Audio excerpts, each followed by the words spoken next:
Мяу! И искам днес да ви разкажа коя съм и как съм направена. Здравейте! Това съм аз, куклата Гергана. Направена по повод творчество през целият живот. Един проект, финансиран от Национален фонд култура. Направи ме Марина Червенкова. И сега ще ви разкажа коя съм аз и малко повече за себе си, как съм направена и така нататък. Аз участвах в един проект. Да, бях създадена специално за него. Така е. Проектът се казва Творчество през целия живот и е финансиран от Национален фонд култура. Аз съм направена от лисичи опашки, както виждате, да. Може да съм котка, но съм направена от лисичи опашки. Ето, лапичките ми са от по-светли лисичи опашки. Мустачките ми, ето тук. Буските също. А иначе, моето красиво, невероятно тяло е направено от по-тъмни лисичи опашки. Общо 4 са използвани, за да бъде направена аз. Вижте, аз как ходя. Ох, как добре ходя. Оп. Също така, искам да ви покажа моите невероятни ръце, направени от липа. Това е дървото липа. Виждали ли сте по-меки, по-красиви ръце? Не, искам да ми се виждат очите. Ето така. Да, това са моите очи. Направени са специално, комбинирани са от различни копчета, за да бъдат лъскави. Ушите ми са направени от кожа. Да. И както виждате, имам и прекрасна, невероятна опашка.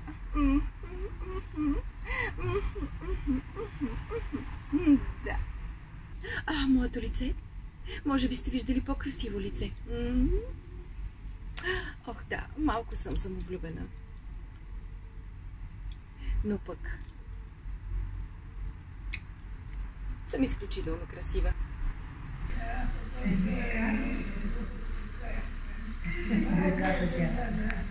Горката, да, то не е лесно да си женя за индиец. Така е, да. Хубаво птенцова, нали?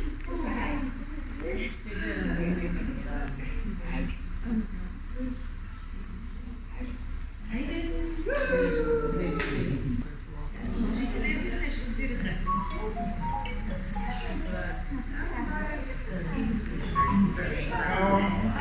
Сладка и добре.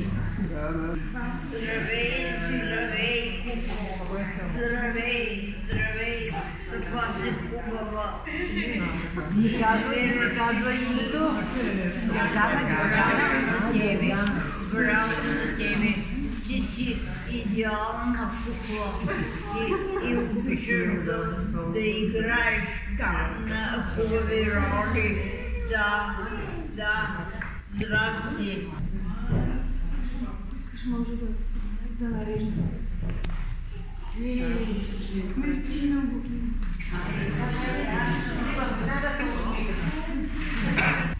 Сега ще ви разкажа как е направен водачът на марионетката. Той изглежда ето по този начин. Водачът има подвижна част, която позволява да бъдат закачени конците на двете колене на куклата. Аз как вървя ли? Ето така. Ето ме, аз ходя напред-назад. Искам да ви покажа моите прекрасни крака. Ето това са моите хубави, прекрасни краченца. Също така е ергономичен, направен е така, че средният пръст да може да се постави ето тук и тежестта, голямата тежест на куклата да отиде в трите пръста среден, безименен и котре, които също така хващат удобно водача.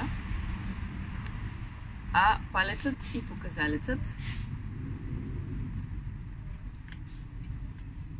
управляват краката. Разбира се, с лявата ръка имаме възможност да управляваме ръцете. Ето тук, на тези две по-дълги пръчки, в формата на буквата латинско В, има на всяка по 3 дупки. Тези дупки, най-крайните, например, са за ръцете на куклата. Тоест има един единствен конец, който тръгва от едната ръка, преминава от тук също и отива до другата ръка. И по този начин, чрез плъзгане на конеца, двете ръце могат да реагират, защото са завързани на един и същ конец. Ето тези две дупчици са за главата. Понякога може да бъдат и тези двете, в зависимост от това колко е голяма тя и как се балансира самата кукла. Главата се закача на тях двете и ето на тази дупчица тук отдолу. Това е за тила, а това е за страничната част при ушите. Като всички движения на водача се отразяват, разбира се, и на главата, за да може тя да бъде изразителна и да има тези ъгли. На задният водач има много важни конци. Ето на тази първа дупчица до водача се намират раменете на куклата. Едно конче тръгва към двете рамене на куклата. На втората дупчица застава тазът на куклата, а на третата петичките. Основният материал, от който е направена нашата котка, са ето тези лисичи опашки. Имахме различни цветове и решихме тя да бъде една оранжева котка.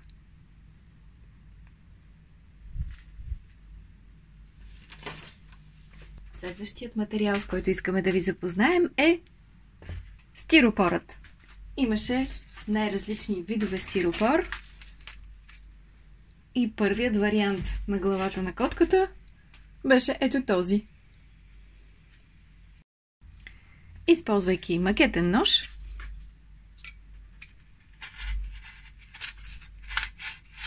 ние скулптирахме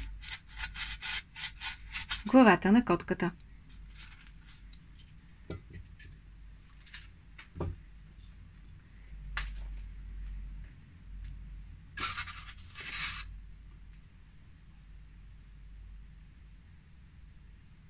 Вътре в тялото на котката сме използвали различни видове тел и въже.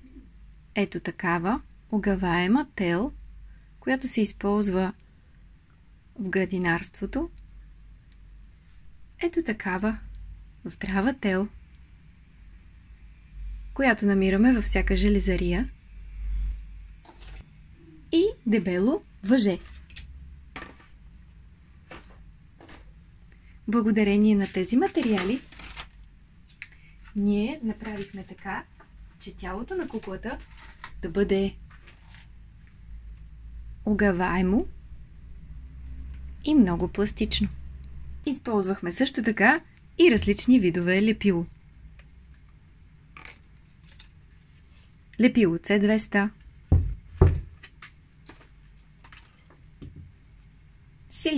силиконово лепило, полимерно лепило за тапети. С тези лепила прикрепихме опашките към телта. Ето тук имаме буквално опашката на котката, която трябва да се закрепи. Също така имаме материала, който е подготвен и ще бъде закрепен. Има нещо като улей, в който влиза въпросната тел, след което сега с силиконовия пистолет ще го закрепим. Ето го и резултатът на нашата котка. Опашката, разбира се, прикрепена с лепило към тялото, направено от тел. Въжето се намира в меките връзки, там където се намират вратът, лапичките и подвижните части и свръзки. В задната част е поставен водач, а в крачетата има ето тези лапички, които също са скулптирани от топчета стиропор и след това са отцветени с боички. Избрахме котката да има очи, направени от няколко копчета.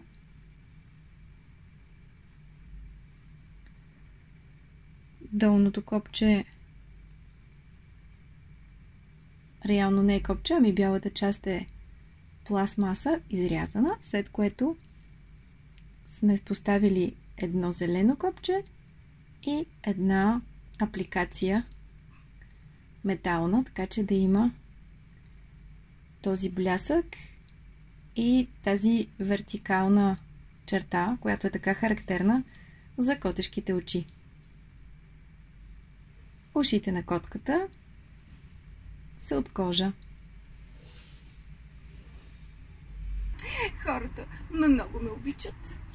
Възрастните хора в центровете от Варна бяха толкова щастливи. Станахме приятели. Да, те много обичат да ме галят. Аз обожавам да раздавам целувки и прегръдки.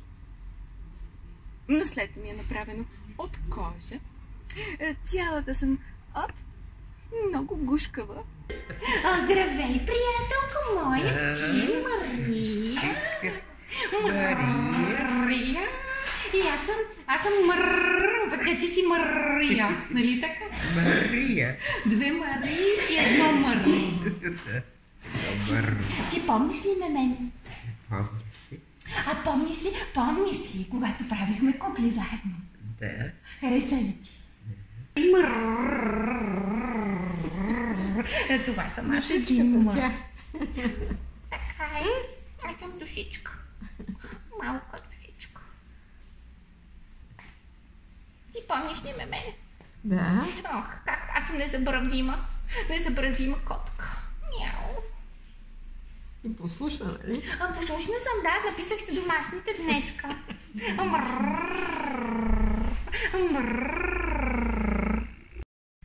Ето я и нашата прекрасна марионетка.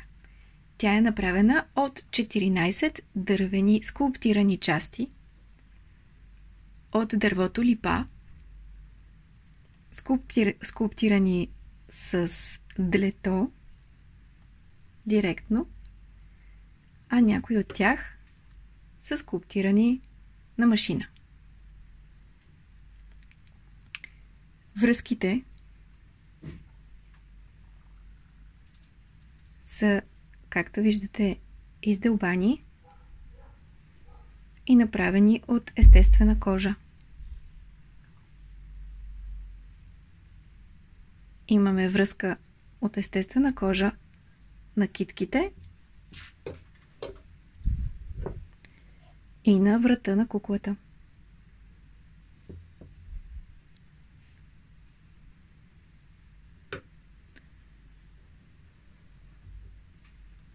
В таза е прокаран метален винт, който е блокиран ето тук. В раменете на куклата също така имаме мека връзка от кожа.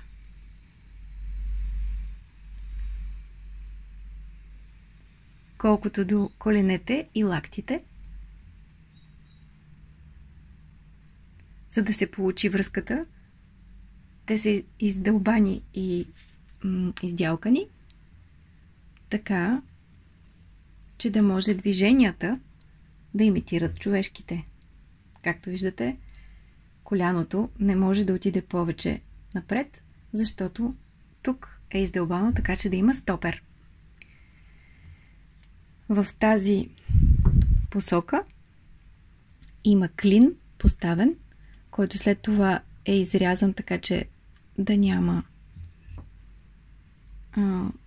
да няма излизане на самия клин. В лакътя куклата има подобен механизъм, както и в коляното.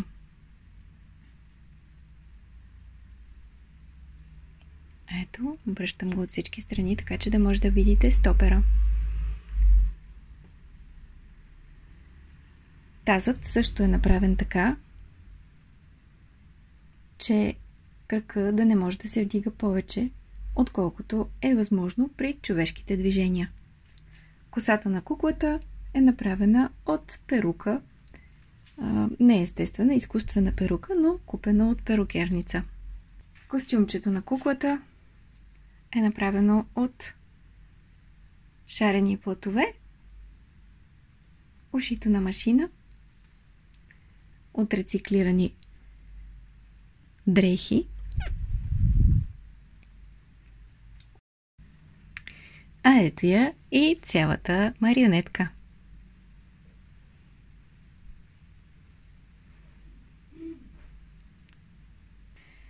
Лицето на куклата е отцветено с акрилни бои и подчертано с малко грим. Моето лице? Може би сте виждали по-красиво лице. Ох да, малко съм самовлюбена. Но пък съм изключително красива. Това, което мога да правя, е да се покланям, да вървя, да танцувам, да пея и да ви помахам за довиждане!